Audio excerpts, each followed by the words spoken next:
ఈరోజు కార్యక్రమంలో వివిధ పోటీ పరీక్షలకు సిద్ధమవుతున్న అభ్యర్థుల కోసం అర్థశాస్త్రంలోని వివిధ భావనలను మీకు వివరిస్తాను.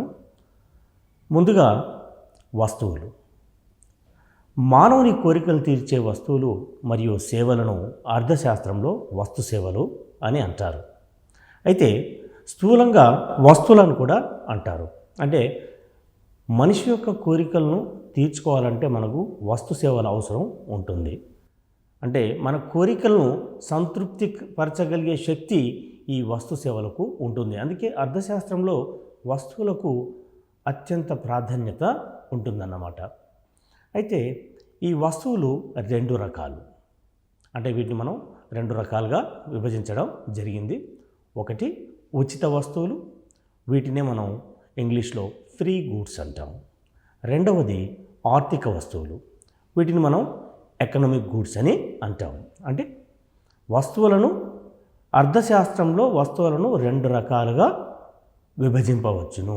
ఒకటి ఉచిత వస్తువులు, రెండు ఆర్థిక వస్తువులు.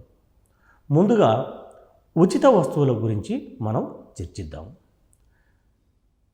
ఎలాంటి ధర లేకుండా ప్రకృతిలో లభించే వాటిని ఉచిత వస్తువులని అంటారు. వీటి సప్లై పరిమాణం డిమాండ్ కన్నా ఎక్కువగా ఉంటుంది. అంటే ఉచిత వస్తువుల యొక్క ప్రధాన లక్షణం ఏమిటంటే ఎలాంటి ధర లేకుండా ప్రకృతిలో ఇవి మనకు లభిస్తాయి మరియు వీటి సప్లై డిమాండ్ కన్నా అధికంగా ఉంటుంది. ఈ రెండు అతి ముఖ్యమైనటువంటి లక్షణాలు. అంటే ఇప్పుడు ఉదాహరణకు సూర్యరశ్మిని తీసుకుందాం, గాలి, నీరు. ఈ మూడు వస్తువులకు మనం ఎటువంటి ధరను చెల్లించడం లేదు. ఈ మూడు వస్తువులను మనకు ప్రకృతి అందిస్తుంది. అంతేకాకుండా వీటి సప్లై డిమాండ్ కన్నా ఎక్కువగా ఉంది. ఇక్కడ ఇంకొక ముఖ్య విషయం ఏంటంటే ఉచిత వస్తువులకు సంబంధించి ఉచిత వస్తువులకు కేవలం ఉపయోగిత విలువ మాత్రం ఉంటుంది, కానీ వినిమయ విలువ ఉండదు. ఇక్కడ ఉపయోగిత విలువ అంటే వాల్యూ ఇన్ యూస్, వినిమయ విలువ అంటే ఎక్స్చేంజ్ వాల్యూ. మామూలుగా అర్థశాస్త్రంలో మనం వస్తువుల గురించి చర్చించేటప్పుడు ప్రధానంగా ఈ రెండు భావనలను ఉదహరించడం జరుగుతుంది. Value in use, value in exchange. అంటే ఉపయోగిత విలువ మరియు వినిమయ విలువ. అయితే ఉచిత వస్తువుల విషయంలో ఉపయోగిత విలువ ఉంటుంది, కానీ వినిమయ విలువ ఉండదు. అయితే ఈ రెండిటికి ఉన్న తేడాను మీకు వివరిస్తాను. అంటే ఉపయోగిత విలువ అంటే ఏమిటి? వాల్యూ ఇన్ యూస్ అంటే ఈ వస్తువులను ఉపయోగించుకొని మన కోరికలను సంతృప్తి పరుచుకోవచ్చును. దీన్నే మనం వస్తువు యొక్క ఉపయోగిత విలువ అని అంటాము. దీన్ని ఇంగ్లీష్లో వాల్యూ ఇన్ యూజ్ అంటాం. మరి వినిమయ విలువ అంటే ఏమిటి? దీన్ని మనం ఎక్స్చేంజ్ వాల్యూ అంటాం. It means value in exchange. అంటే వినిమయం అంటే ఒక వస్తువుని ఇంకొక వస్తువుకి మార్పిడి చేసుకోవడం కావచ్చు. అంటే దీన్ని ప్రధానంగా బార్టర్ సిస్టమ్ అంటాం. ఇవి కొన్ని వందల సంవత్సరాల క్రితం ఈ బార్టర్ సిస్టమ్ అనేది ఉండేది. ఆ కాలంలో అంటే ద్రవ్యము కనిపెట్టనప్పుడు, ద్రవ్యం అందుబాటులో లేనప్పుడు ఈ బార్టర్ సిస్టంలో ఒక వస్తువుని ఇంకొక వస్తువుకి మార్పిడి చేసుకునేవారు. ఈ మార్పిడి చేసుకునే విధానాన్ని మనం వినిమయం అంటాం. అయితే ఆధునిక కాలం వచ్చేసరికి ఏమైంది? ద్రవ్యం వచ్చింది. ఈ ద్రవ్యం రావడం ద్వారా మనం ఇప్పుడు వస్తు సేవలను ద్రవ్యానికి మార్చుకుంటున్నాం. సో వస్తు సేవలను ఈ విధంగా ఒక వస్తువుని మరొక వస్తువుకు లేదా ఒక వస్తువును ద్రవ్యానికి మార్చుకోవడాన్ని మనం వినిమయం అంటాము.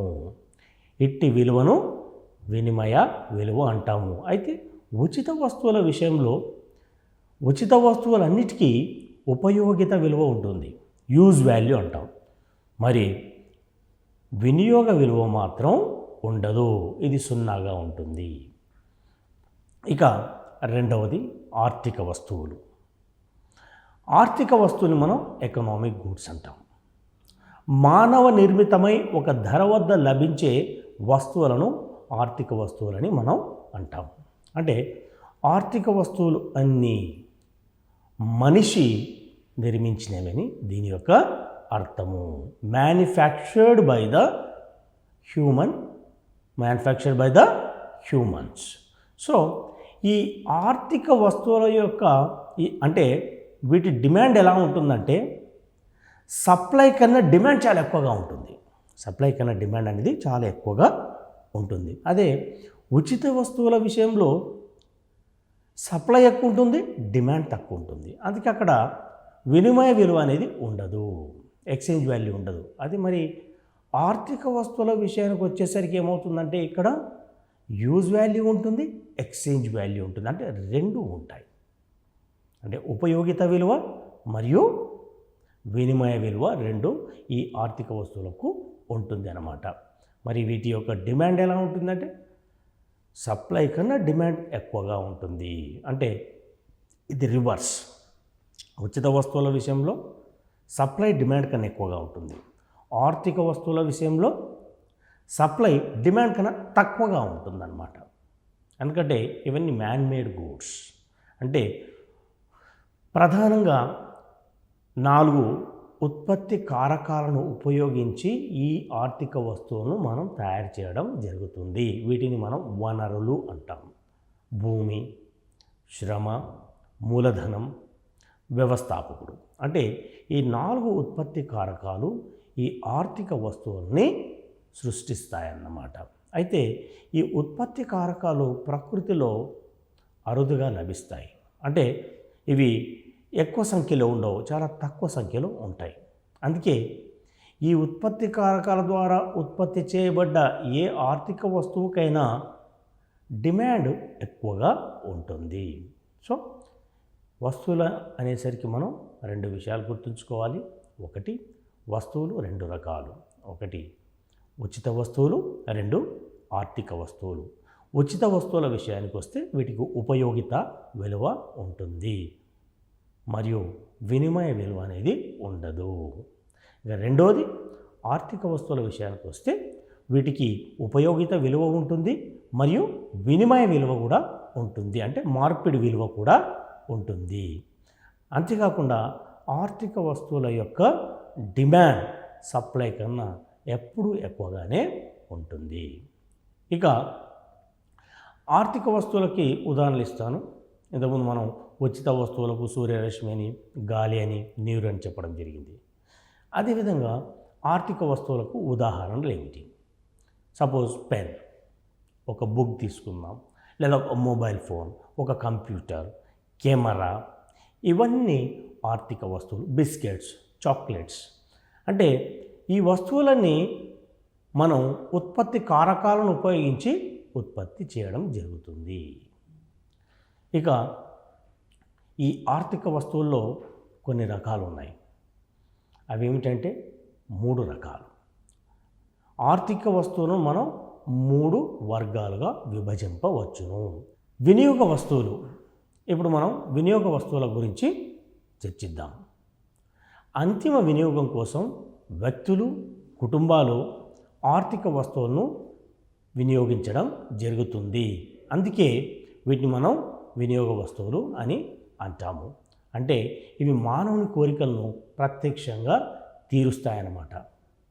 ఈ వినియోగ వస్తువులు 2 రకాలు. ఒకటి నశ్వర వస్తువులు, 2 మన్నిక గల వస్తువులు. నశ్వర వస్తువులు అంటే పెరిషబుల్ గూడ్స్. అంటే అతి తక్కువ సమయంలో ఇవి పాడవటం జరుగుతుంది. ఇక రెండవది మన్నిక గల వస్తువులు, నాన్ పెరిషబుల్ గూడ్స్, లేదంటే మనం డ్యూరబుల్ గూడ్స్ అనొచ్చు.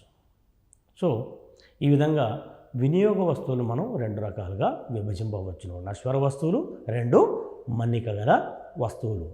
ముందుగా నశ్వర వస్తువులను చూద్దాము. పెరిషబుల్ గూడ్స్, త్వరగా పాడయ్యాయి. ఒక్క వినియోగంలోనే వాటి విలువను కోల్పోయే వస్తువులను నశ్వర వస్తువులని అంటారు. అంటే ఒక్కసారి వినియోగిస్తే ఇక వాటిని మళ్ళీ మనం వినియోగించలేము. అందుకే వీటిని నశ్వర వస్తువులని అంటామన్నమాట. ఎందుకు? ఉదాహరణ పాలు, పండ్లు, కూరగాయలు. వీటిని మనం ఒక్కసారి వినియోగించామనుకోండి, మళ్ళీ మళ్ళీ వాటిని మనం వినియోగించలేము.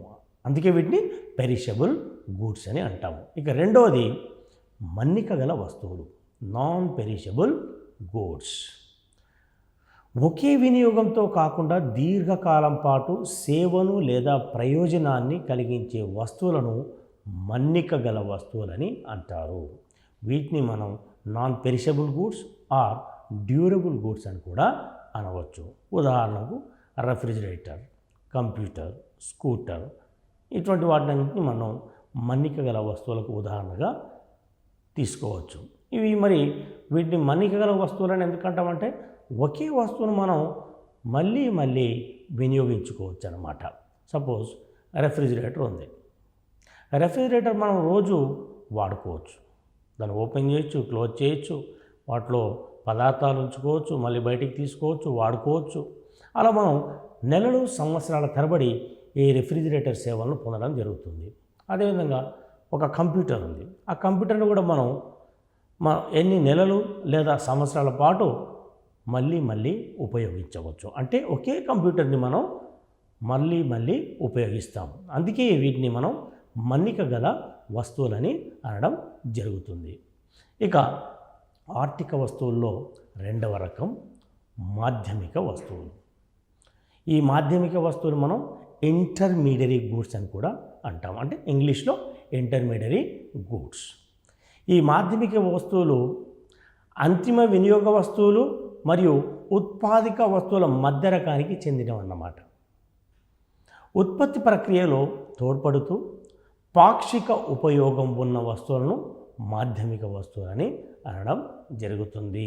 అంటే దీని డెఫినేషన్ చూస్తేనే మనకు అర్థమవుతుంది వీటిని ప్రధానంగా మనం దేనికోసం, వేటి కోసం ఉపయోగిస్తామనేది. ఉత్పత్తి ప్రక్రియలో అంటే ఈ మాధ్యమిక వస్తువులు అనేది ఉత్పత్తి ప్రక్రియలో మనకు తోడ్పడడం జరుగుతుంది. అంటే ఈ ఉత్పత్తి ప్రక్రియ అంటే ఈ మాధ్యమిక వస్తువులను ఉపయోగించి మనం అంతిమ వస్తువులను తయారు చేయడం జరుగుతుంది.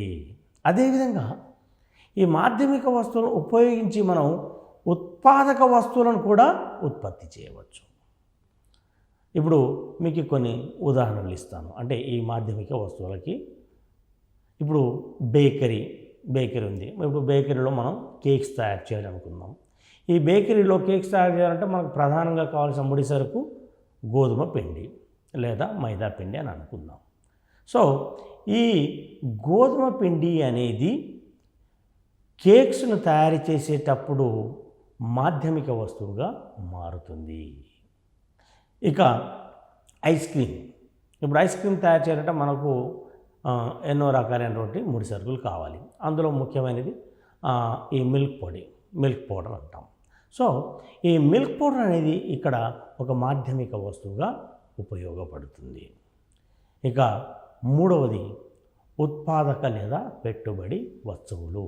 వీటిని మనం ప్రొడ్యూసర్ గూడ్స్ లేదా క్యాపిటల్ గూడ్స్ అని కూడా అనడం జరుగుతుంది.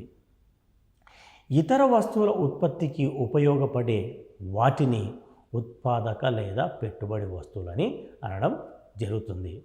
ఇవి మానవుని కోరికలను పరోక్షంగా తీరుస్తాయి. ఇది మనం బాగా గుర్తుంచుకోవాలి.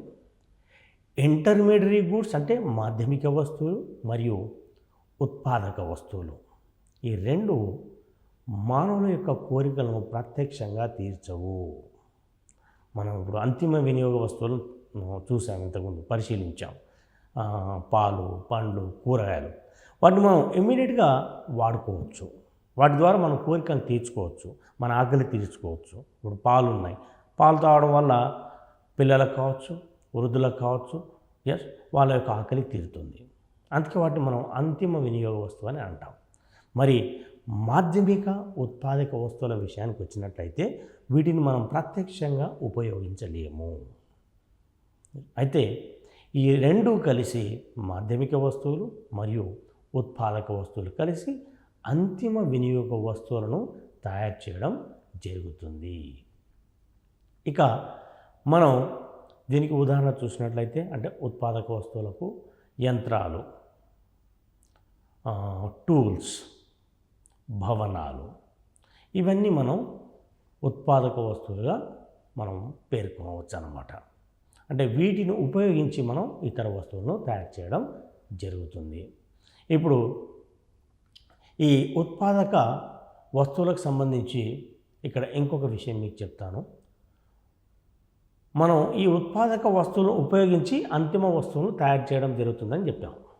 అందుకు సంబంధించి మీకు 2 ఉదాహరణలు కూడా చెప్పాను. ఇప్పుడు అంటే భవనాలు, మెషిన్లు, టూల్స్. మరి ఇక్కడ ఇంకొక చిన్న మినహాయింపు ఉంది. ఆ మినహాయింపు ఏంటంటే ఒక వస్తువు ఉపయోగాన్ని బట్టి దానిని వినియోగ వస్తువు లేదా ఉత్పాదక వస్తువుగాను ఉపయోగించుకోవచ్చు. ఉదాహరణకు వరి ధాన్యం ఉంది. ఈ వరి ధాన్యాన్ని మనం ఆహారంగా ఉపయోగిస్తే అది అంతిమ వినియోగ వస్తువు అవుతుంది. మనం తెలుగులో వడ్లు అంటాం. ఆ వడ్లని మనం బియ్యంగా మార్చి మనం అన్నంగా వండుకొని తిన్నట్లయితే అది అప్పుడు అంతిమ వినియోగ వస్తువు అవుతుంది. అంటే ఈ వరి ధాన్యం అనేది అంతిమ వినియోగ వస్తువు అవుతుంది. మరి అదే వరి ధాన్యాన్ని మనం ఉత్పత్తి వస్తువుగా కూడా వాడవచ్చు. అది ఎలా? ఇప్పుడు వరి పంటని పండించాలనుకున్నప్పుడు ఈ వరి ధాన్యాన్ని మనం విత్తనంగా వాడినట్లయితే అప్పుడు అది ఉత్పాదక వస్తువుగా మారుతుంది. కాబట్టి ఏదైనా ఒక వస్తువు, ఏదైనా ఒక ఆర్థిక వస్తువు కొన్నిసార్లు మాధ్యమిక వస్తువుగా ఉపయోగపడవచ్చు, కొన్నిసార్లు ఉత్పాదక వస్తువుగా ఉపయోగపడవచ్చు, మరికొన్నిసార్లు అంతిమ వినియోగ వస్తువుగా కూడా మారవచ్చు. అంటే మనం ఉపయోగించే సందర్భాలను బట్టి వాటి యొక్క రోల్ కూడా మారుతుందన్నమాట. ఇక ఉత్పాదక వస్తువుల్లో 2 రకాలు ఉన్నాయి. అంటే ప్రొడ్యూసర్ గూడ్స్లో 2 రకాలు ఉన్నాయి. ఒకటి ఏక ఉపయోగ పెట్టుబడి వస్తువులు, అంటే వీటిని మనం సింగిల్ యూజ్ క్యాపిటల్ గూడ్స్ అంటాం. Single use capital goods are single use producer goods. రెండవది దీర్ఘకాల పెట్టుబడి వస్తువులు. దీర్ఘకాల పెట్టుబడి వస్తువులు అంటే డ్యూరబుల్ యూజ్ క్యాపిటల్ గూడ్స్ అన్నమాట.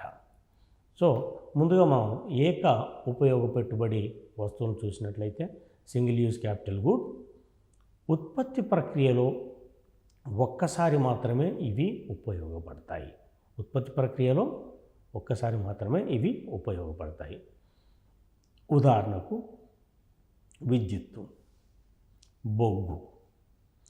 అయితే వీటిని మనం ఒక్కసారి ఉపయోగించినట్లయితే మళ్ళీ ఉపయోగించడానికి అవకాశం ఉండదు. సపోజ్ మనం ఇంట్లో విద్యుత్తుని తీసుకుందాం. ఒక 2 లైట్లు కావచ్చు, 2 ఫ్యాన్స్ కావచ్చు, టీవీ కానీ మనం ఆన్ చేసామనుకోండి, 1 యూనిట్ ఖర్చు అవుతుంది. అంటే ఆ ఖర్చైన యూనిట్ని మళ్ళీ మనం తిరిగి ఖర్చు చేయలేము. అంటే ఆ యూనిట్ని కేవలం ఒకసారి ఉపయోగించగలుగుతాము. అదేవిధంగా బొగ్గు. మనం బొగ్గును కూడా విద్యుత్తును ఉత్పత్తి చేయడానికి బొగ్గును వాడతాము, మరియు ఇతర అవసరాలకు కూడా బొగ్గును వాడతాము. మరి ఈ బొగ్గు విషయంలో కూడా అవి ఒక్కసారి ఉపయోగించినట్లయితే మళ్ళీ మనం ఉపయోగించడానికి అవకాశం ఉండదు. అందుకే వీటిని మనం ఏక ఉపయోగ పెట్టుబడి వస్తువులని అంటాం, సింగిల్ యూజ్ క్యాపిటల్ గూడ్స్. ఇక రెండవది వచ్చేసి దీర్ఘకాల పెట్టుబడి వస్తువులు. వీటిని మనం డ్యూరబుల్ యూజ్ క్యాపిటల్ గూడ్స్ అని అనవచ్చు. ఉత్పత్తి ప్రక్రియలో ఉపయోగపడే వస్తువులను, అంటే దీర్ఘకాలం ఉపయోగపడే వస్తువులు, ఉత్పత్తి ప్రక్రియలో దీర్ఘకాలం ఉపయోగపడే వస్తువులను మనం దీర్ఘకాల పెట్టుబడి వస్తువులని అంటాము. ఇంగ్లీష్లో డ్యూరబుల్ యూజ్ క్యాపిటల్ గూడ్స్. ఉదాహరణకు యంత్రాలు, వాహనాలు, బిల్డింగ్స్. అయితే ఏవైనా వస్తువులు మనం ఉత్పత్తి చేయాలి అనుకున్నప్పుడు ఈ యంత్రాలు, వాహనాలు, బిల్డింగ్లు మనం వాడడం జరుగుతుంది. అయితే వీటిని మనం మళ్ళీ ఉపయోగించుకునే అవకాశం అనేది ఉంటుంది. ఇక నెక్స్ట్ ఇతర భావనలు చూసినట్లయితే ఇతర ఆర్థిక భావనలు. సంపదను మనం ఇంగ్లీష్లో వెల్త్ అంటాం. ఏదైనా మార్గంలో ఆదాయాన్ని సంపాదించగలిగి వ్యక్తులు లేదా సంస్థల ఆధీనంలో ఉన్న ఆస్తుల నిల్వలను సంపద అని అంటారు. ఏదైనా మార్గంలో ఆదాయాన్ని సంపాదించగలిగి వ్యక్తులు లేదా సంస్థల ఆధీనంలో ఉన్న ఆస్తుల నిల్వను సంపద అని అంటారు. అంటే ఈ సంపద అనేది ఎలా వస్తుంది అని అంటే వ్యక్తులు లేదా సంస్థల దగ్గరకు వారు ఏవైనా ఉత్పత్తి కార్యకలాపాలు చేపట్టి వాటిని మార్కెట్లో అమ్మడం ద్వారా వాళ్ళకి ద్రవ్యం రూపంలో ఆదాయం లభిస్తుంది. ఆ ద్రవ్య రూపంలో లభించిన ఆదాయాన్ని ఉపయోగించి వాళ్ళు మరలా ఇతర ఆస్తులను కొనవచ్చు, లేదా షేర్లు కొనవచ్చు, బంగారు కొనవచ్చు, డైమండ్స్ కొనవచ్చు. సో ఇవన్నీ సంపదగా చూస్తాం మనం. ఇక్కడ మీకు ఉదాహరణలు చెప్తాను. ఈ సంపదకి చిన్న చిన్న ఉదాహరణలు: ద్రవ్యం అంటే మనీ, 2 షేర్లు, 3 భూములు. ఇవన్నీ సంపద కిందికి వస్తాయన్నమాట. ఇక సంపదకున్న ప్రధాన లక్షణాలను మనం చూద్దాం. ఇప్పుడు సంపదకు ప్రధానంగా 4 లక్షణాలు ఉంటాయి. 1 ప్రయోజనం, 2 కొరత, 3 వినిమయ విలువ, 4 బదిలీ సౌలభ్యం. ఈ 4 లక్షణాలు సంపదకు ఖచ్చితంగా ఉంటాయి. అంటే సంపదకు ప్రయోజనం ఉండాలి. అంటే ప్రయోజనం అంటే దీన్ని మనం యూటిలిటీ అంటాం. 2 కొరతగా ఉండాలి. ఇవి కొరతగా ఉండాలి. ఇంతకుముందు మీకు ఎగ్జాంపుల్ చెప్పాను. సంపదకి బిల్డింగ్లని, వాహనాలని, గోల్డ్ అని. సో ఇవి సహజంగా కొరతగానే లభిస్తాయి. సప్లై కన్నా వీటి డిమాండ్ చాలా తక్కువగా ఉంటుంది. ఇక 3వ లక్షణం వినిమయ విలువ. ఈ సంపదకు వినిమయ విలువ ఉంటుంది. అంటే ఎక్స్చేంజ్ వాల్యూ ఉంటుంది. వీటిని మరొక వస్తువుకి మార్పిడి చేసుకోవచ్చు, లేదా ద్రవ్యాన్ని కూడా మార్పిడి చేసుకోవచ్చు. ఇక 4వ లక్షణం బదిలీ సౌలభ్యం. బదిలీ సౌలభ్యం అంటే ఒకరి నుంచి ఇంకొకరికి దీన్ని మనం ట్రాన్స్ఫర్ చేసుకోవచ్చు అన్నమాట. సో ప్రధానంగా సంపద ఈ 4 ప్రధాన లక్షణాలను కలిగి ఉంటుంది. మరి సంపదలో 2 రకాలు ఉన్నాయి. 1 భౌతిక సంపద, 2 అభౌతిక సంపద. ఈ విషయం బాగా గుర్తుంచుకోండి. సంపదను మనం 2 రకాలుగా వర్గీకరింపవచ్చును. 1 భౌతిక సంపద, 2 అభౌతిక సంపద. ముందుగా భౌతిక సంపద గురించి మనం చర్చిద్దాం. భౌతిక సంపద మనం స్పృశించదగినది. ఇక్కడ స్పృశించదగినది అంటే ఏంటంటే we can see, we can touch, we can feel. ఈ ఫిజికల్ వెల్త్ అంటాం. భౌతిక సంపద మనం ఇంగ్లీష్లో ఫిజికల్ వెల్త్ అంటాం. మీకు ఇంతకుముందు చెప్పాను, సంపద 2 రకాలు. 1 భౌతిక, 2 అభౌతిక. మరి భౌతిక సంపద విషయానికి వచ్చినట్లయితే దీని ప్రధాన లక్షణం ఏంటంటే one can see, one can touch, one can feel. అంటే మనం దాన్ని చూడవచ్చు, ముట్టుకోవచ్చు, దాన్ని ఫీల్ కావచ్చు అనమాట. దీన్ని మనం భౌతిక సంపద అని అంటాం. సపోజ్ ఒక గోల్డ్ కాయిన్ ఉంది, ఒక డైమండ్ ఉంది అనుకుందాం, ఒక ఇల్లు ఉంది అనుకుందాం. వీటన్నిటిని మనం మన కళ్ళతో చూస్తున్నాం, వాటిని ముట్టుకుంటున్నాం, వాటి ఉనికి మనకు తెలుస్తుంది. వాటి విలువ మనకు తెలుస్తుంది.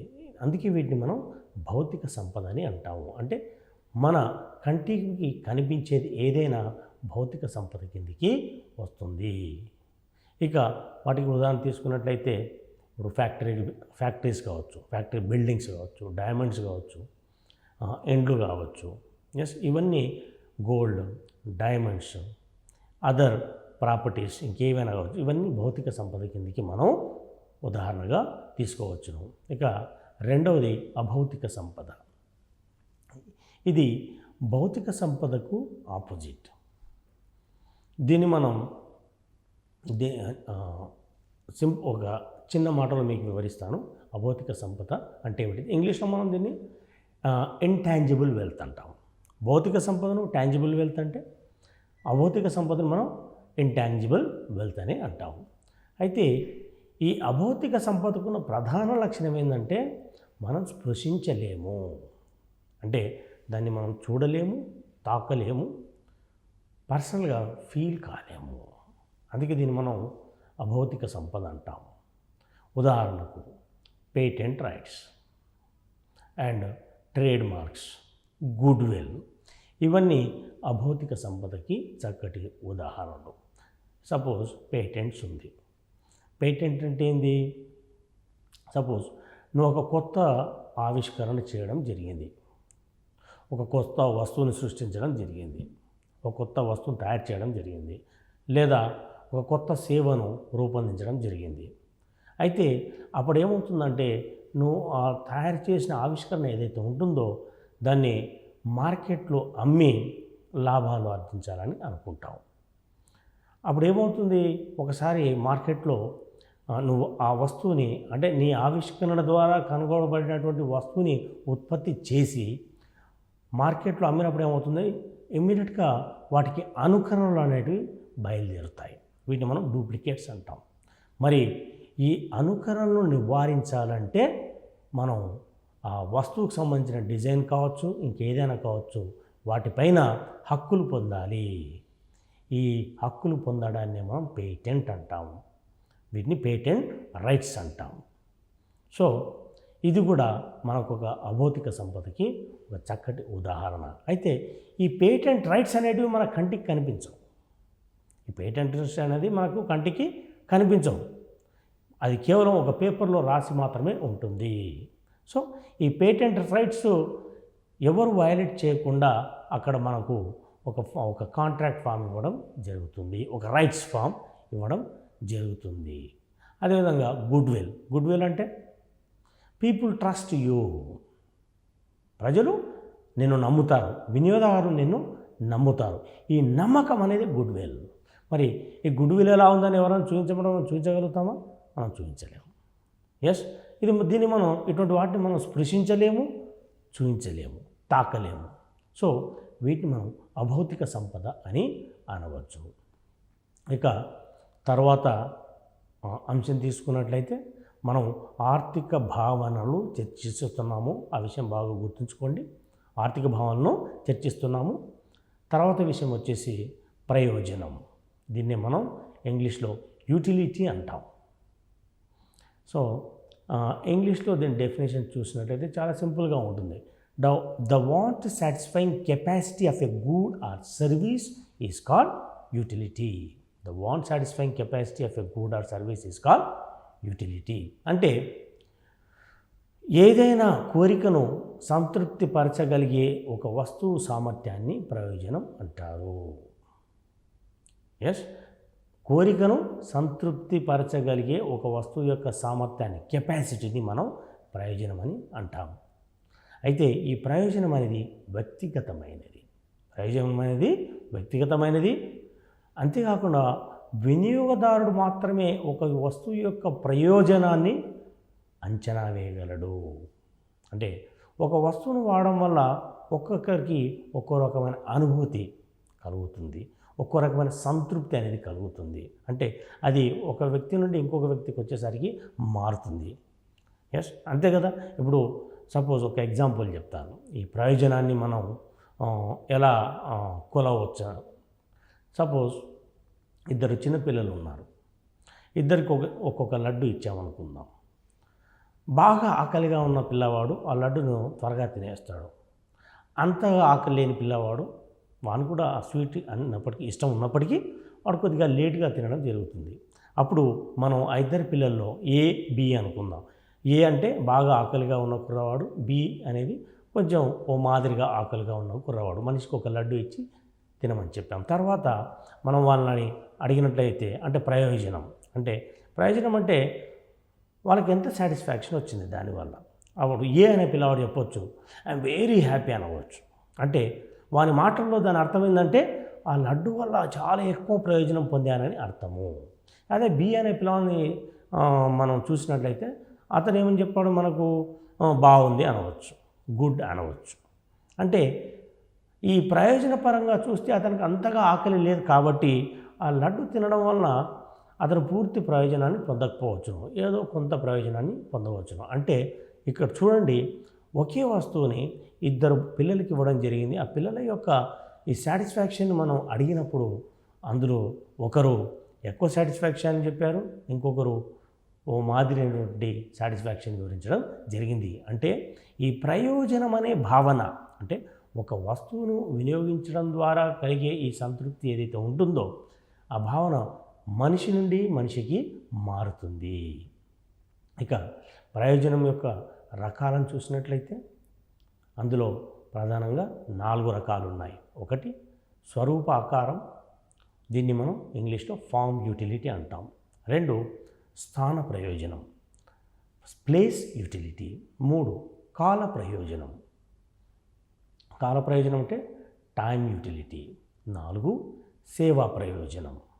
సో ప్రయోజనం అనేది 4 రకాలుగా మనం విభజింపవచ్చును. స్వరూపాకారము, స్థాన ప్రయోజనం, కాల ప్రయోజనం మరియు సేవా ప్రయోజనం. ముందుగా మనం స్వరూప ఆకారం తీసుకుందాం. దీన్ని మనం స్వరూప అనవచ్చు, రూప కూడా అనవచ్చు. దీన్ని మనం ఇంగ్లీష్లో ఫార్మ్ యూటిలిటీ అని అంటాము. అయితే ఏదైనా ఒక వస్తువు ఇతర ఆకారంలోకి మారడం ద్వారా ప్రయోజనం పొందితే దాన్ని ఆ వస్తువుకు కలిగిన స్వరూప ఆకారం అని అంటాము. అంటే ఫార్మ్ యూటిలిటీ, స్వరూప ఆకార ప్రయోజనం, స్వరూప ఆకార ప్రయోజనం, ఫార్మ్ యూటిలిటీ. ఇక్కడ మీకు ఒక ఉదాహరణ చెప్తాను. అంటే ఒక వస్తువు ఒక స్టేట్ నుండి ఇంకో స్టేట్లోకి చేంజ్ అయినప్పుడు దానికి ప్రయోజనం ఎలా వస్తుంది? సపోజ్ కట్టె ఉంది లేదా చెక్క ఉంది. అయితే ఒక చెక్క బయట ఉంటే అది దేనికి ఉపయోగపడకపోవచ్చు, అడవిలో ఉంటే దేనికి ఉపయోగపడకపోవచ్చు. మరి అదే చెక్కని తెచ్చి మనం ఒక టేబుల్ గానో ఒక చైర్ గానో మనం మార్చామనుకోండి, అప్పుడు దానికి ప్రయోజనము, ఆకార ప్రయోజనం అనేది సంభవిస్తుంది. దీన్నే మనం స్వరూప ఆకార ప్రయోజనం అని చెప్పవచ్చును. ఇక రెండవది స్థాన ప్రయోజనం. దీన్ని మనం ప్లేస్ యూటిలిటీ అంటాం. స్థాన ప్రయోజనాన్ని ప్లేస్ యూటిలిటీ అంటే ఒక వస్తువు యొక్క స్థానం మారడం ద్వారా ప్రయోజనం పొందినట్లయితే దాన్ని మనం స్థాన ప్రయోజనం అని అంటాం. అంటే ఒక ప్లేస్ నుండి ఇంకో ప్లేస్కి చేంజ్ చేయడం, దాని ద్వారా దానికి ప్రయోజనం కలిగిందంటే దాన్ని మనం స్థాన ప్రయోజనంగా పేర్కొనవచ్చు. దీన్నే మనం ప్లేస్ యూటిలిటీ అంటాం. ఉదాహరణకు సముద్రం ఒడ్డున ఇసుక ఉంటుంది, నది ఒడ్డున ఇసుక ఉంటుంది. అయితే ఈ ఇసుక సముద్రం ఒడ్డున నది ఒడ్డున ఉన్నట్లయితే దానికి ఎటువంటి ప్రయోజనం ఉండదు, అంతే కదా, ఎటువంటి ప్రయోజనం ఉండదు. దానివల్ల ఏం ఉపయోగం ఉంటుంది? ఏమి ఉండదు. మరి అదే ఇసుకని మనం ఇల్లు కట్టడానికి మన నగరాలకో గ్రామాలకో తరలించినప్పుడు అప్పుడు దానికి ప్రయోజనం అనేది ఏర్పడుతుంది. అంటే దానికి అప్పుడు వినిమయ విలువ, ఉపయోగిత విలువ రెండు కలుగుతాయి. Value in use, value in exchange. అంటే ఇక్కడ మనం ఇసుకని ఆ సముద్రపు బీచ్ నుండి మనం కన్స్ట్రక్షన్ సైట్కి మార్చినప్పుడు దానికి ప్రయోజనం అనేది ఏర్పడింది. ఈ రకమైన ప్రయోజనాన్ని మనం స్థాన ప్రయోజనం అంటాము, అంటే ప్లేస్ యూటిలిటీ. ఇక మూడవది కాల ప్రయోజనం. దీన్ని మనం టైం యూటిలిటీ అంటాం. కాల ప్రయోజనం అంటే టైం యూటిలిటీ. అయితే కాలాన్ని బట్టి కూడా వస్తువులకు ప్రయోజనం ఏర్పడుతుంది. దీన్నే మనం కాల ప్రయోజనం అంటాం. అంటే ఒక్కో కాలంలో ఒక్కో వస్తువుకి ప్రయోజనం అనేది ఏర్పడుతుంది. ఇక్కడ మీకు 2 ఉదాహరణలు ఇస్తాను. కాలాన్ని బట్టి వస్తువుల యొక్క ప్రయోజనం ఎలా ఏర్పడుతుంది లేదా మారుతుంది. సపోజ్ మనం అంబ్రెల్లా తీసుకుందాం, గొడుగు అంటాం. ఈ వర్షాకాలంలో ఈ గొడుగులకు విపరీతమైన డిమాండ్ ఉంటుంది. అదేవిధంగా ఎండాకాలంలో కూడా కొంత డిమాండ్ ఉంటుంది. మిగతా కాలాలతో మనం కంపేర్ చేసి చూసినప్పుడు గొడుగులకు వర్షాకాలంలో ఎక్కువగా డిమాండ్ ఉంటుంది. అంటే వీటికి ఎక్కువ డిమాండ్ ఎప్పుడు ఏర్పడుతుంది? వర్షాకాలంలో. అంటే వర్షాకాలం టైం వచ్చేసరికి వీటి యొక్క డిమాండ్లో మనం తేడాల్ని చూడవచ్చు. దీన్నే మనం కాల ప్రయోజనం అని అంటాం. అదేవిధంగా స్వెటర్స్ తీసుకుందాం. ఇప్పుడు స్వెటర్స్ అనేసరికి సమ్మర్లో వాటికి డిమాండ్ చాలా తక్కువగా ఉంటుంది. అయితే అదే వింటర్ అనుకుందాం. వింటర్ వచ్చేసరికి ఈ స్వెటర్లకి డిమాండ్ అనేది విపరీతంగా పెరిగిపోతుంది. అంటే when the time changes, certain goods acquires utility or more utility. ఇప్పుడు మీకు అర్థమైంది కదా. ఇప్పుడు కొన్ని వస్తువులకు కాల ప్రయోజనం అనేది ఏ విధంగా ఏర్పడుతుంది. ఇక నాలుగవది సేవా ప్రయోజనం. దీన్ని మనం సర్వీస్ యూటిలిటీ అంటాం. సేవలు కూడా మానవుని కోరికలు తీర్చగలిగే శక్తిని కలిగి ఉంటాయి. ఇక్కడ సేవలు అంటే ఏమిటి? మనం ఉత్పత్తి గురించి చర్చించేటప్పుడు, మానవుని కోరికల గురించి చర్చించేటప్పుడు రెండు విషయాలను మనం పేర్కొంటాం. వస్తు సేవలు. మన కోరికలను సంతృప్తి పరచుకోవాలంటే మనకు వస్తువులు కావాలి, సేవలు కావాలి. అదేవిధంగా ఈ సేవల ఉత్పత్తి కూడా అర్థశాస్త్రంలో అత్యంత ప్రాముఖ్యాన్ని కలిగి ఉన్నాయి. మరి సేవలకు కూడా ప్రయోజనం ఉందా అంటే ఉంది. సేవలకు ప్రయోజనం, మనం సేవలను కంటితో చూడకపోవచ్చు, బట్ దానివల్ల మనం రిజల్ట్ని చూడవచ్చు. ఉదాహరణకి ఒక టీచర్ని తీసుకుందాం. ఒక టీచర్ లేదా లెక్చరర్ని తీసుకుందాం. లెక్చరర్ కావచ్చు, టీచర్ కావచ్చు, ప్రొఫెసర్ కావచ్చు, వాళ్ళు రోజు క్లాస్కి వెళ్తారు, టీచింగ్ చేస్తారు. ఒక లెక్చర్ డెలివరీ చేస్తారు. ఒక ప్రొఫెసర్ కూడా లెక్చర్ డెలివరీ చేస్తారు. మరి అక్కడ ఏదైనా అవుట్పుట్ ఉందా? మన కంటికి కనిపిస్తుందా? Can we feel, can we see, can we touch? No. But మరి దానివల్ల ప్రయోజనం ఉందంటే ఉంది. ఆ ప్రయోజనం అనేది మనకి ఎప్పుడు తెలుస్తుంది? ఆ విద్యార్థులందరికీ వివిధ పరీక్షల్లో మంచి మార్కులు రావడం కావచ్చు, మరి వివిధ ఉద్యోగాలకి సెలెక్ట్ కావడం కావచ్చు, మరి వాళ్ళు మంచి డిసిప్లిన్తో ఉత్తమ పౌరులుగా ఎదగడం కావచ్చు. ఇవన్నీ మనకు అవుట్పుట్గా మారుతాయి అన్నమాట. అంటే టీచింగ్ అనే దానికి కూడా ప్రయోజనం అనేది ఉంది. టీచింగ్ అనేది it is part of services. అదేవిధంగా వైద్యుని సేవలు. ఇప్పుడు డాక్టర్ దగ్గరికి వెళ్తాం, ఏదైనా మనకు జ్వరం వచ్చింది, ఇంకేదైనా అయింది, అతను మనకు ట్రీట్మెంట్ ఇస్తాడు. ట్యాబ్లెట్స్ ఇవ్వచ్చు, సర్జరీ చేయొచ్చు, ఇంకేదైనా కావచ్చు. మరి అవుట్పుట్ మనం చూస్తామా? చూస్తాం. ఎందుకంటే మనం ఎప్పుడైతే ఆ రోగం నుంచి కోలుకొని హ్యాపీగా నవ్వుతూ ఉంటామో అదే అవుట్పుట్. సో మరి ఈ ప్రయోజనం మనకి ఎలా లభించింది? వైద్యుని యొక్క సేవల ద్వారా ఈ ప్రయోజనం అనేది మనకు లభించింది. కాబట్టి సేవలకు కూడా ప్రయోజనం ఉంటుంది. సో ఈ విధంగా మనం ఈ ప్రయోజనాన్ని 4 విధాలుగా వివరించడం జరిగింది. ఇక నెక్స్ట్ ఇంకో విషయానికి వచ్చినట్లయితే విలువ. విలువ అంటే దీని ఇంగ్లీష్లో మనం వాల్యూ అంటాం. ఒక వస్తువును ఉపయోగిత, వినిమయం అంశాల ద్వారా వేరొక వస్తువుకి మార్చుకునే సామర్థ్యాన్ని కలిగి ఉండటాన్ని ఆ వస్తువుకు ఉన్న విలువ అని అంటారు. విలువ అంటే ఏమిటి? అర్థశాస్త్రంలో ఒక వస్తువును ఉపయోగిత, వినిమయం అంశాల ద్వారా, ఉపయోగిత అంటే వాల్యూ ఇన్ యూస్, వినిమయం వాల్యూ ఇన్ ఎక్స్చేంజ్. అంటే ఒక వస్తువుకి ఈ 2 లక్షణాలు ఉండి ఆ వస్తువుని మరొక వస్తువుకి మార్చుకోవడం లేదా ద్రవ్యానికి మార్చుకోవడం, దీన్నే మనం ఆ వస్తువుకున్న విలువ అని అంటాము. అంటే ఏదైనా ఒక వస్తువుకి విలువ ఎప్పుడు ఏర్పడుతుంది అంటే వాల్యూ అనేది ఎప్పుడు ఏర్పడుతుంది? దానికి ఉపయోగిత విలువ ఉండాలి మరియు వినిమయ విలువ ఉండాలి. Value in use, value in exchange ఉన్నప్పుడు ఆ వస్తువుని ద్రవ్యానికి కానీ ఇతర వస్తువుకు మార్పిడి చేసుకున్నప్పుడు ఆ వస్తువుకి ఏర్పడేదే ఈ విలువ. మరియు విలువ అనేది 2 రకాలు.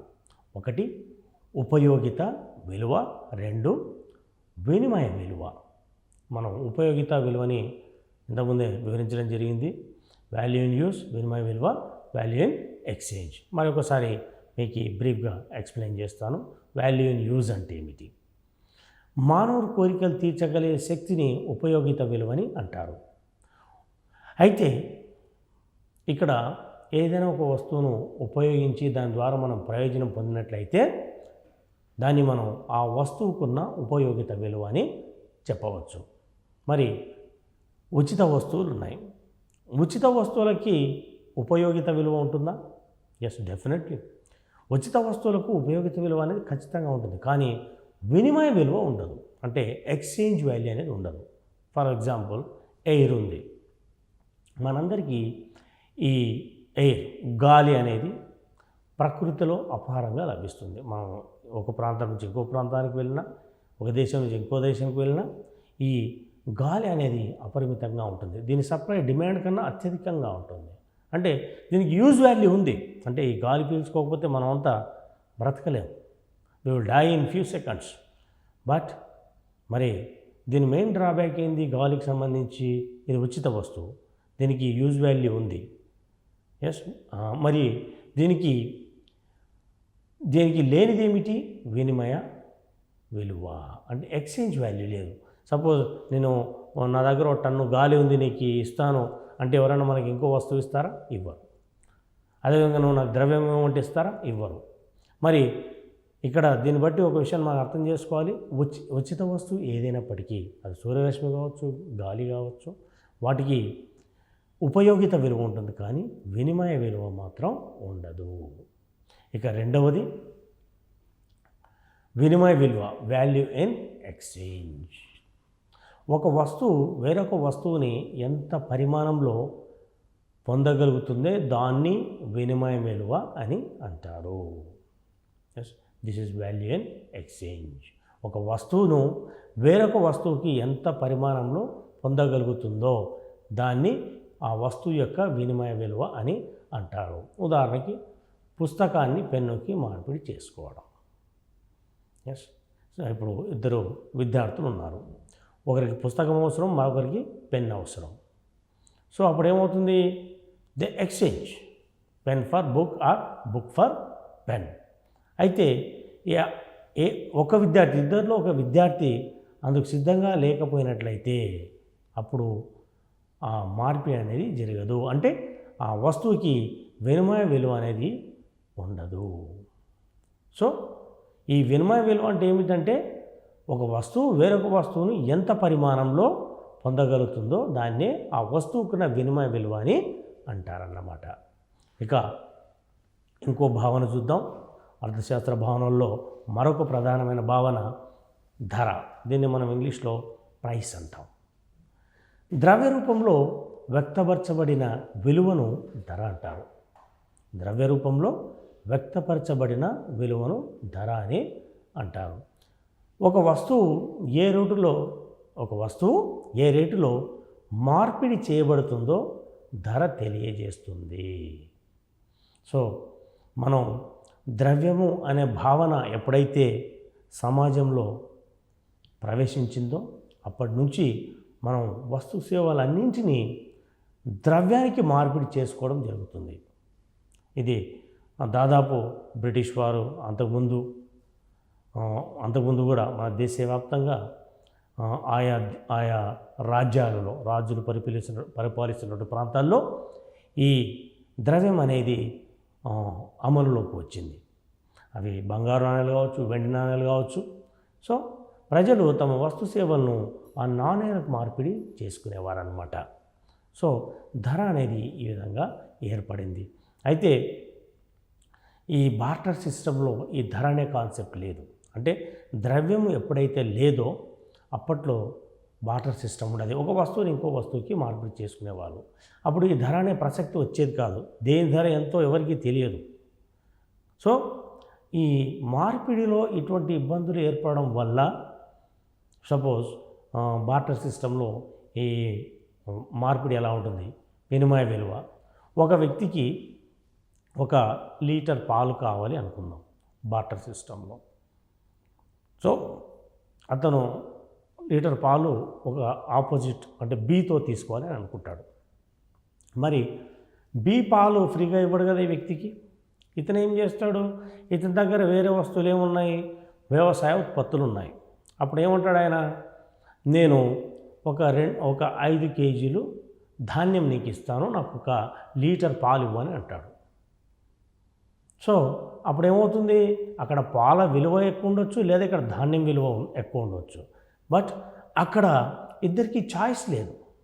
ఎందుకంటే అక్కడ బార్టర్ సిస్టంలో ఒక వస్తువుని ఇంకో వస్తువుకి మార్పిడి చేసుకోవడం అనేది సహజము, తప్పనిసరి. మరి ఇందులో ఉన్న ఇబ్బందుల్ని గ్రహించే అప్పట్లో కొన్ని దేశాల్లో ఈ ద్రవ్యాన్ని ప్రవేశపెట్టడం జరిగిందనమాట. సో ద్రవ్యము ఎప్పుడైతే ఆయా సమాజంలో ప్రవేశించిందో, ఆయా రాజ్యాల్లో ప్రవేశించిందో, ఆయా దేశాల్లో ప్రవేశించిందో, అప్పటి నుంచి ఈ ధర అనే భావన అనేది పెరగడం జరిగిందన్నమాట. అంటే మనం ఒక వస్తువు యొక్క విలువను ఈ ద్రవ్య రూపంలో వ్యక్తపరుస్తాము. అదేవిధంగా ఆ వస్తువు ఏ రేటులో మార్పిడి చేయబడిందో ధర తెలియజేస్తుంది. సపోజ్ ఒక కంప్యూటర్ ఉంది, దాన్ని 10,000 రూపాయలకి మార్పిడి చేయబడితే అప్పుడు ఆ కంప్యూటర్ ధర 10,000 రూపాయలు అవుతుంది.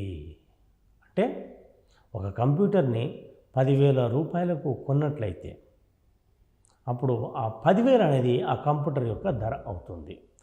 అదే కంప్యూటర్ని మళ్ళీ మనం 5,000కి అమ్మామనుకోండి, అప్పుడు దాని ధర 5,000 అవుతుంది, కానీ 10,000 కాదు. ఎస్, దాన్ని మనం వినిమయ విలువ, ఉపయోగిత విలువల్ని అనుసరించి ఈ ధరను ఫిక్స్ చేయడం జరుగుతుంది. అర్థమైంది కదా ఇప్పుడు. మరియు నెక్స్ట్ ఉత్పత్తి, దీన్ని మనం ప్రొడక్షన్ అంటాం. అయితే ఈ ఉత్పత్తి అనేది అర్థశాస్త్రంలో మరొక ముఖ్యమైన భావన. ఎందుకంటే మనిషి కోరికలను తీర్చుకోవాలనుకుంటే దానికి వస్తు సేవల అవసరం ఉంటుంది. ఈ వస్తు సేవలు కొన్ని ప్రకృతిలో మనకు అపారంగా లభిస్తే మరికొన్ని మనం తయారు చేసుకోవాల్సి ఉంటుంది. పరిమితమైన వనరులను ఉపయోగించుకొని తయారు చేసుకోవాల్సి ఉంటుంది. పరిమిత వనరులు అంటే ఏమిటి? ఇక్కడ ల్యాండ్, లేబర్, క్యాపిటల్, ఎంటర్‌ప్రెన్యూర్, వీటిని మనం రిసోర్సెస్ అంటాం. వీటిని ఉపయోగించి మనం ఆర్థిక వస్తువులను తయారు చేయడం జరుగుతుంది. ఈ ఆర్థిక వస్తువులు మానవుల యొక్క కోరికలను తీర్చగలుగుతాయి. అందుకే అర్థశాస్త్రంలో ఉత్పత్తి అనేది మరొక ముఖ్యమైన భావన. సో మనం డెఫినేషన్ చూసినట్లయితే ఉత్పత్తి అంటే ఏమిటి? ముడి సరుకులను అంతిమ వస్తువులుగా మార్చే ప్రక్రియను ఉత్పత్తి అంటారు. ముడి సరుకులను అంతిమ వస్తువులుగా మార్చే ప్రక్రియను ఉత్పత్తి అని అంటారు. ముడి సరుకులు అంటే ఇక్కడ ఏవైనా ఉండవచ్చు. ఇప్పుడు మనం ఇంగ్లీష్లో చెప్పాలంటే conversion of inputs into output. Conversion of inputs into output is called production. So ఈ ఉత్పత్తిలో పాల్గొనే కారకాలను ఉత్పత్తి కారకాలని అంటారు. ఉత్పత్తిలో పాల్గొనే కారకాలను ఉత్పత్తి కారకాలని అంటారు. మరి ఈ ఉత్పత్తి కారకాలు ఏమిటి? మీకు ఇంతకుముందు చెప్పాను, land, labour, capital and organiser or entrepreneur. So ఈ ఉత్పత్తి కారకాలను ఉపయోగించి అంతిమ వస్తువులను తయారు చేయడమే ఉత్పత్తి. ఇక ఇంకొక ఆర్థిక భావన చూద్దాం, వినిమయం. దీన్నే మనం ఇంగ్లీష్లో ఎక్స్చేంజ్ అని అంటాము. సో ఒక వస్తువుని వేరొక వస్తువు లేదా ద్రవ్యానికి మారకం చేయడాన్ని వినిమయం అని అంటాము.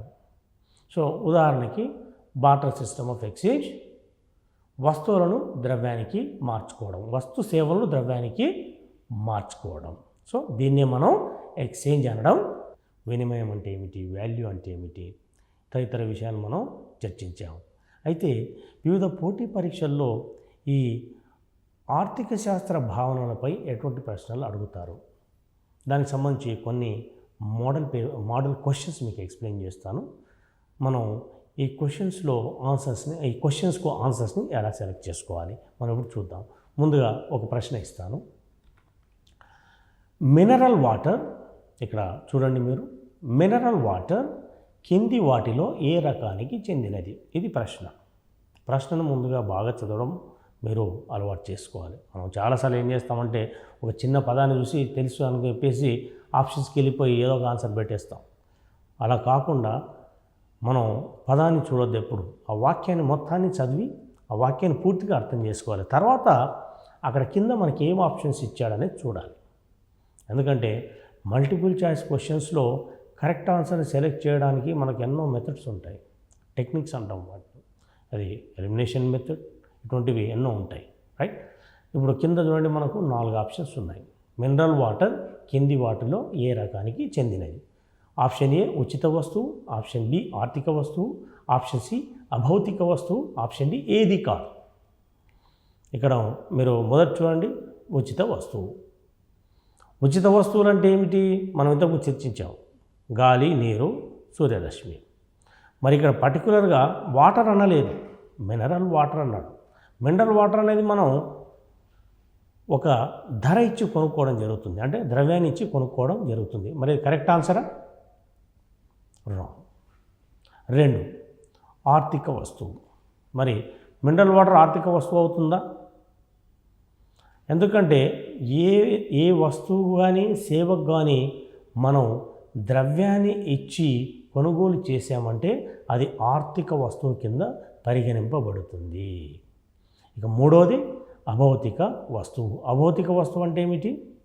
కంటికి కనిపించింది. మరి మినరల్ వాటర్ మన కంటికి కనిపించదా? కనిపిస్తుంది. మరి ఇక్కడ కరెక్ట్ ఆన్సర్ ఏది? బి ఆర్థిక వస్తువు. అదేవిధంగా మీరు ఇక్కడ కంపారిజన్ చేసుకోవాలి. Mineral water, normal water.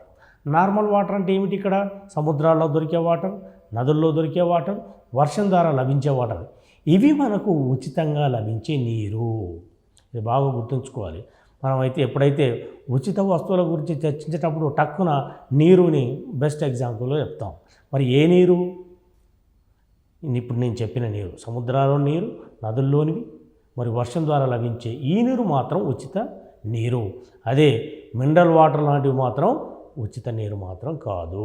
ఇది ఇప్పుడు ప్రస్తుత కాలంలో ఇది ఒక ఆర్థిక వస్తువు. ఇక 2వ ప్రశ్న చూద్దాం. డిమాండ్ కంటే సప్లై ఎక్కువ ఉంటే ఆ వస్తువుకు డాష్.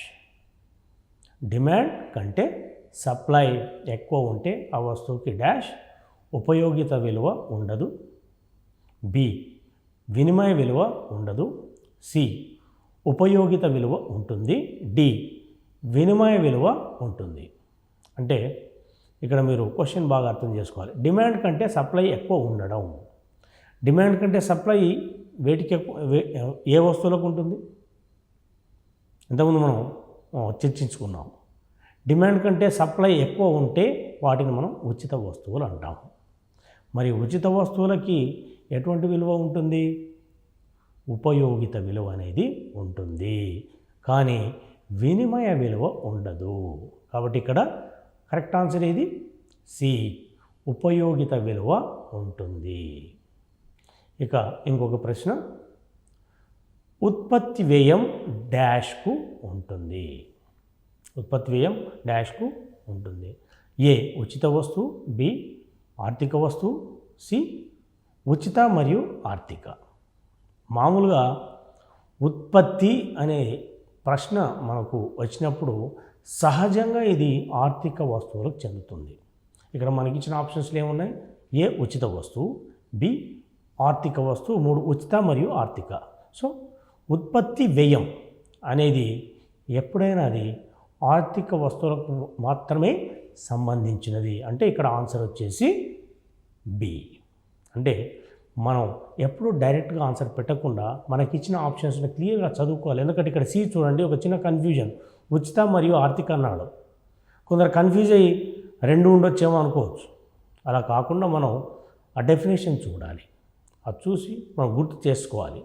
అంటే ఉచిత వస్తువులేవి, ఆర్థిక వస్తువులేవి, వేటికి ఉత్పత్తి వ్యయాలు ఉంటాయి, వేటికి ఉండవు. అలా మనం ఒక ప్రాసెస్ ద్వారా వెళ్ళినప్పుడు కరెక్ట్ ఆన్సర్ అనేది మనం పిక్ చేసుకోగలుగుతాం. ఇక ఇంకో క్వశ్చన్ ఇస్తాను. ఇటుకలు ఈ కింది వాటిలో దేనికి చెందును?